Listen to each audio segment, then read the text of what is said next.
الحمد للہ رب العالمین والصلاة والسلام علی رسولہ الکریم اما بعد اعوذ باللہ من الشیطان الرجیم بسم اللہ الرحمن الرحیم یا ایہا الذین آمنوا کتب علیکم القصاص فی القتلى۔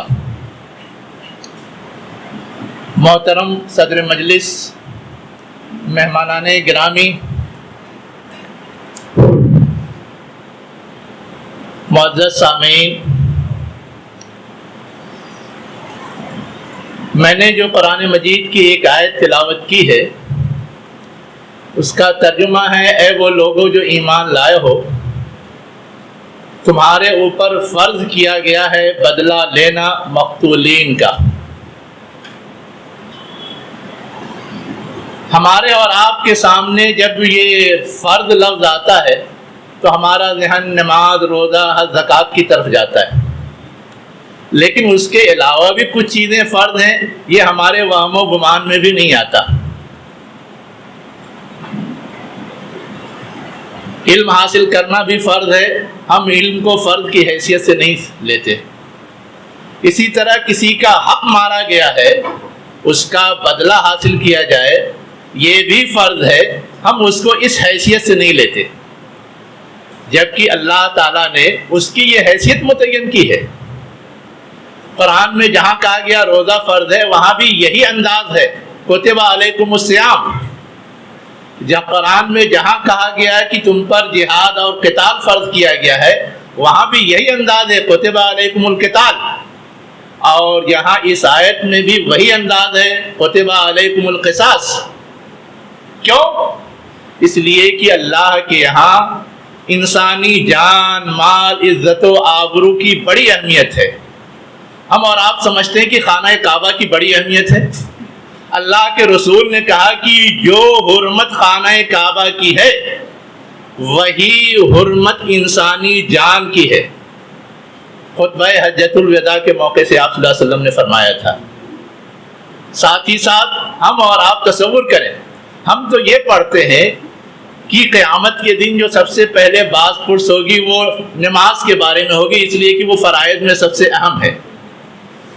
لیکن حدیث کے اندر یہ بات بھی ہے کہ قیامت کے دن جو سب سے پہلے فیصلہ چکایا جائے گا وہ خون ناحق کا فیصلہ ہے۔ فرق کیا ہے؟ حقوق اللہ میں سب سے اہم فرض نماز ہے، اس کو چکایا جائے گا، اور حقوق العباد اور بندوں کے حقوق میں جو سب سے بنیادی چیز ہے، پہلا حق ہے انسانی جان، مال، عزت و آبرو کا تحفظ، اس کا فیصلہ چکایا جائے گا۔ یہ ہے اصل وجہ جس کی وجہ سے یہ کہا گیا ہے۔ کیا ہم اور آپ ان چیزوں کو سمجھتے ہیں؟ نہیں سمجھتے۔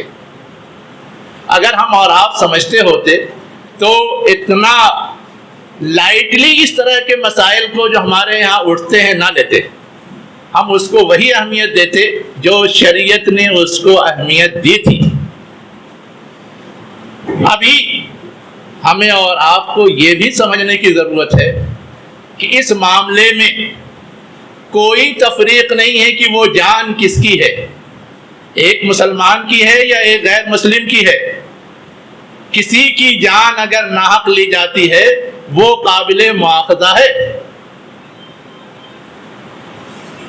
اللہ کے رسول صلی اللہ علیہ وسلم نے فرمایا کہ اگر کسی ذمی کو بھی ناحق قتل کیا جاتا ہے تو وہ قاتل جنت کی خوشبو نہیں پائے گا، چاہے وہ خوشبو اتنی پھیلتی ہے کہ 40 سال کے فاصلے سے محسوس کی جا سکتی ہے۔ اسی طرح جو مظلوم طبقہ ہے اس کے بارے میں تو اللہ کے رسول نے خود کہہ دیا کہ ان پر ہاتھ نہیں اٹھانا چاہیے۔ ایک غزوے میں آپ نے دیکھا کہ ایک مقتول خاتون کی لاش پڑی ہوئی ہے۔ آپ صلی اللہ علیہ وسلم نے کہا کہ آئندہ کسی عورت کو اور کسی بچے کو جنگ کے اور غزوے کے دوران قتل نہ کیا جائے، اللہ یہ کہ وہ سامنے سے اگر مقابلے کے لیے آئی ہے تو قتل کیا جائے گا، لیکن اگر وہ مقابلے میں نہیں آئی ہے تو نہیں کیا جائے گا۔ اس قدر احتیاط، اس قدر خیال یہ اسلام نے سکھایا ہے۔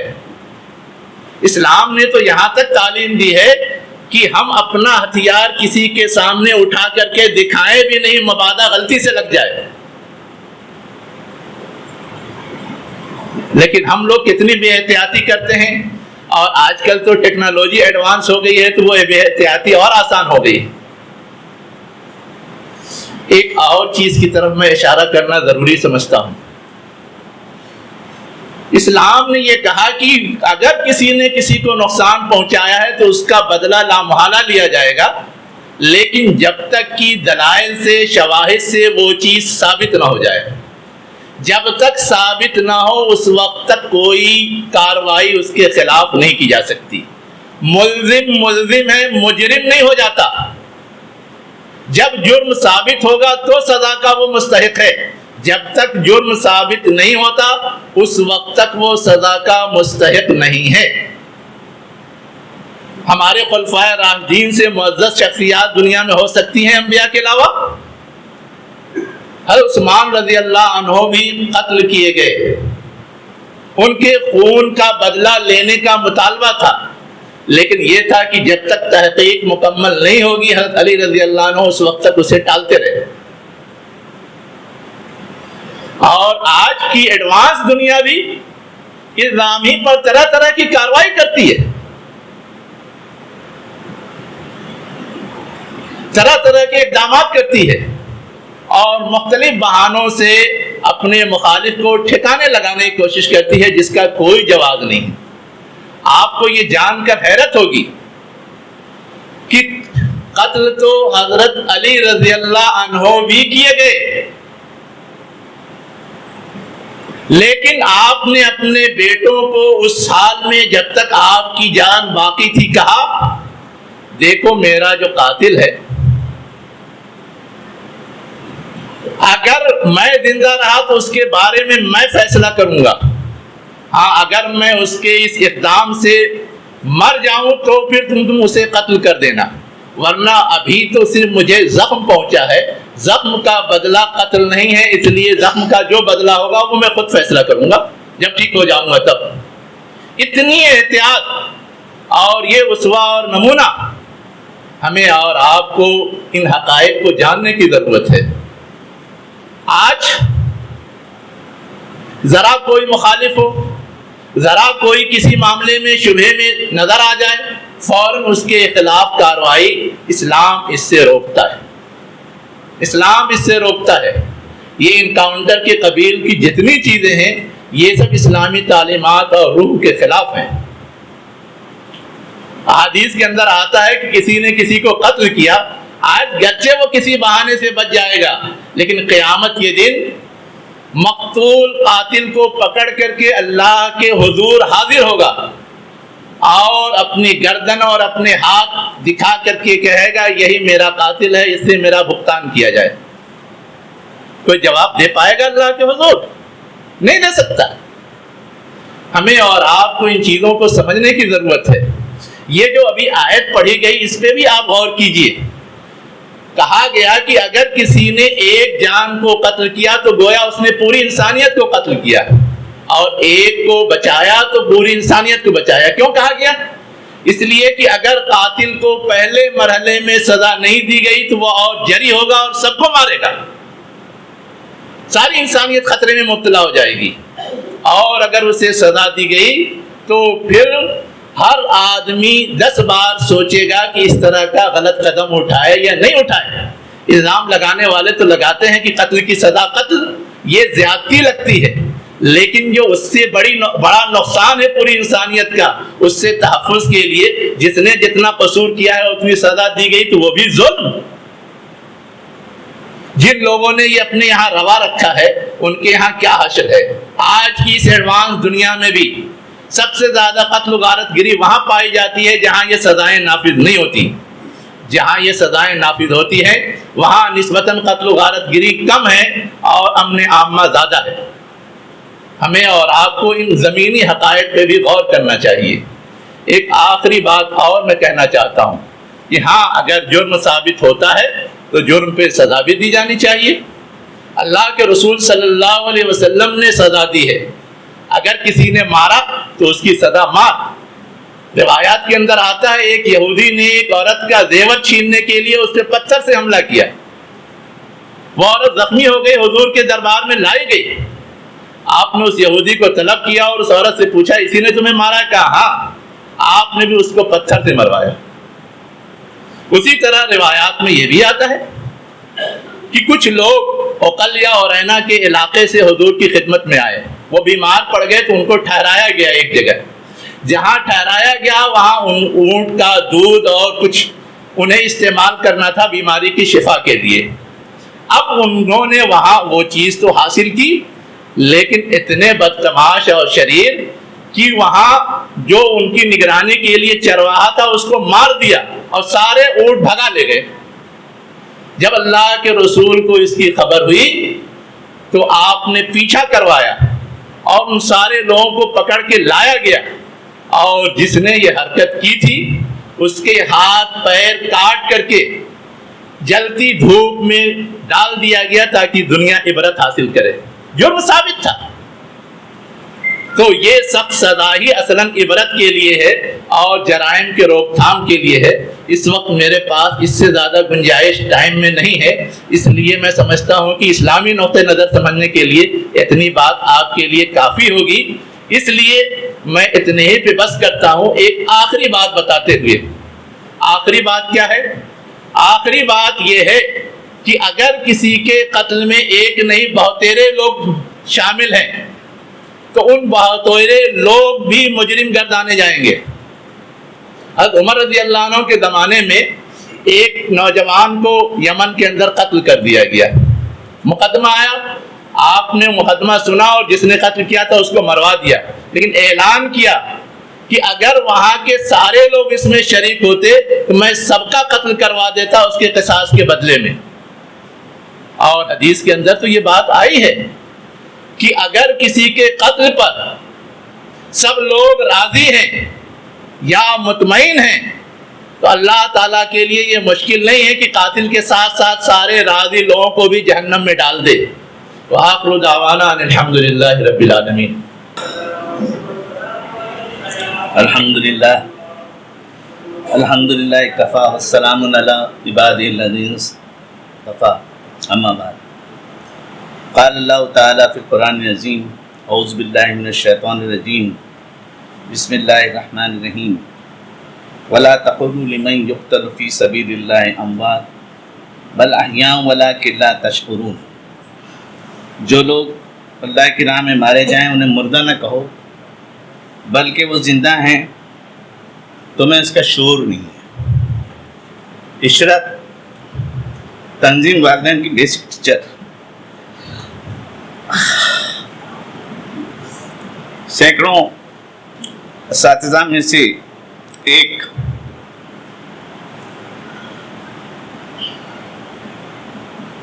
جنہیں بہت دور لے جا کر ظالموں نے شہید کر دیا۔ میں نہیں جانتا بہن شمیم کہ آپ نے عشرت کا نام عشرت کیوں رکھا تھا، لیکن مجھے یقین ہے کہ اس وقت عشرت جو ہے عیش و عشرت میں ہوگی۔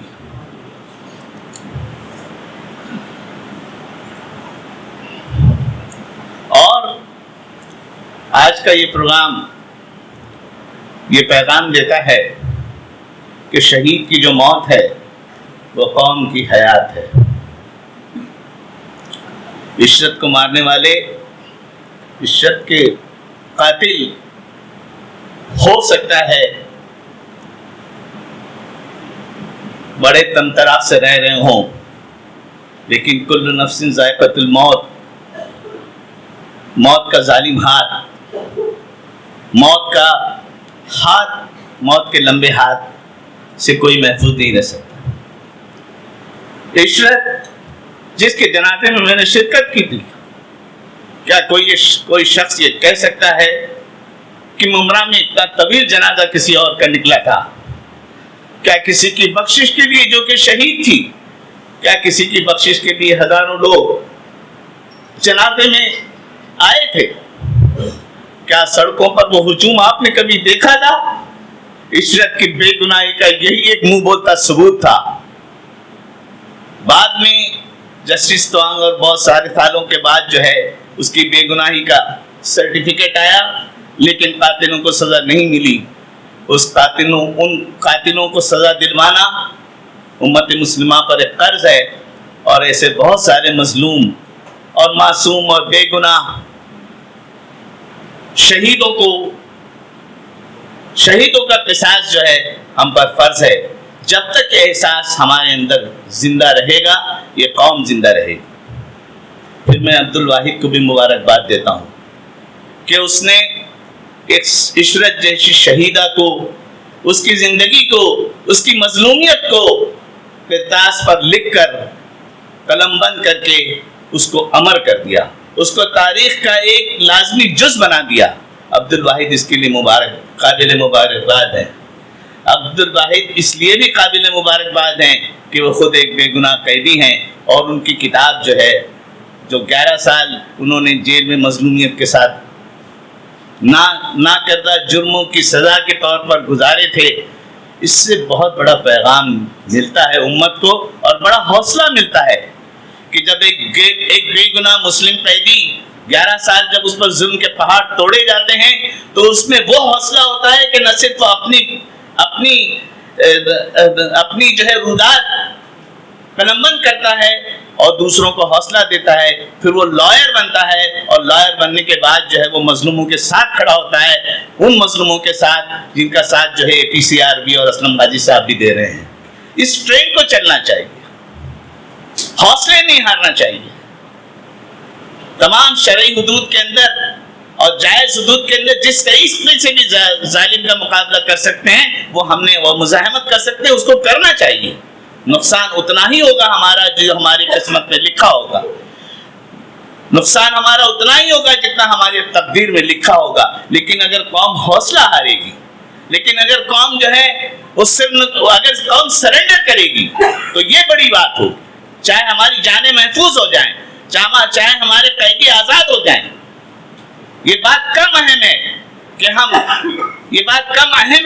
ہمارے کتنے قیدی ہیں، یہ بات کم اہم ہے کہ ہمارے کتنے شہداء ہیں، یہ بات زیادہ اہم ہے کہ ہمارے اندر کتنا حوصلہ ہے، یہ بات زیادہ اہم ہے کہ ہم ظالم کے خلاف سینہ سپر ہو کے کھڑے ہیں یا نہیں، یہ بات زیادہ اہم ہے کہ مظلوم کی مدد کرنے کے لیے تیار کھڑے ہیں یا نہیں کھڑے ہیں، یہ بہت اہم ہے۔ اور آج قوم جس دورائے پہ کھڑی ہے، ہم کو نفسیاتی طور پر ڈیمورلائز کرنے کی کوشش کی جا رہی ہے، ہم کو کہا جا رہا ہے کہ تم اپنے آپ کو بڑا مت سمجھو، اللہ نے ہم کو خیر امت بنایا ہے، قرآن نے ہم کو خیر امت بنایا ہے، اور صرف ہماری وجہ سے ہی تاریخ بھی یہ بتاتی ہے کہ انسانی تاریخ کے اندر صرف ہمارے دور کی وجہ سے ہی انصاف کا دور آ رہا ہے۔ تم نے تو بتا دیا کہ تم اپنے جس کلچر پر، اپنے جس نظریے پر جو تم اتراتے ہو، وہ سوائے فسطائیت کے اور کیا ہے؟ جو ایک ٹین ایج بچی کو جو ہے سینکڑوں میل دور لے جا کر جو ہے وہ جو ہے شہید کر دیا جاتا ہے۔ یہ ہماری نظریاتی فتح بھی ہے۔ ہماری تاریخ تم ہم سے کہتے ہو کہ تم اپنی تاریخ بھول جاؤ، اس لیے کہ ہماری تاریخ عدل جہانگیری کی تاریخ ہے، اس لیے کہ ہماری تاریخ اورنگزیب کی درویشی کی تاریخ ہے، اس لیے کہ ہماری تاریخ جو ہے وہ بہادری کی تاریخ، اس لیے کہ ہماری تاریخ انصاف کی تاریخ ہے، اور تم کو انصاف سے تکلیف ہوتی ہے، اس لیے کہ ہماری تاریخ میں کوئی چھوٹا ہے نہ بڑا، اس لیے کہ ہماری تاریخ میں نہ کوئی چھوٹی ذات ہے نہ اونچی ذات، اس لیے کہ ہماری تاریخ میں ایک ہی صف پہ کھڑے ہو گئے محمود و ایاز۔ ہم نہ صرف اپنی تاریخ کو نہیں بھول سکتے بلکہ ہم اپنی تاریخ پر ناز کرتے ہیں، اور جو لوگ ہماری تاریخ سے چڑھتے ہیں ان کی مثال ایسی ہے نقطوں کی طرح کہ ہر نقطے کو ناک والا برا دکھتا ہے۔ تو امت مسلمہ کو متعین شرعی حدود کے اندر زندہ رہنے کی ضرورت۔ ہم زندہ قوم ہیں، ہم مرنے سے مر نہیں سکتے۔ جب فلسطینی نہیں مرے تو ہندوستانی کہاں سے مر جائیں گے؟ جب غزہ کی سب سے بڑی جیل کے لوگ نہیں مر گئے تو کروڑوں مسلمان کہاں سے مر جائیں گے؟ اور ہماری موت جو ہے ہماری ایمان سے عبادت ہے۔ اگر ہمارا ایمان زندہ ہے، ہمارا حوصلہ زندہ ہے تو ہم زندہ ہیں۔ ہماری جسموں کی زندگی، ہماری موت نہیں ہوتی ہے، بلکہ اللہ کی راہ میں مرنا تو شہادت ہوتی ہے۔ تو عشرت جہاں اس امت کا عمرہ کا وہ درخشندہ ستارہ ہے جس پہ رہتی دنیا تک عمرہ کے باسی جب تک رہیں گے اس کو یاد کریں گے. اور عشرت جہاں کی موت، جہاں مظلومیت کی موت ہے، وہاں اس بات کی بھی علامت ہے کہ یہ نظام، یہ سسٹم ایک مظلوم بچی کو انصاف نہیں دلا سکا، کہ یہ نظام، یہ سسٹم ایک مظلوم بچی کو انصاف دلانے سے قاصر ہے.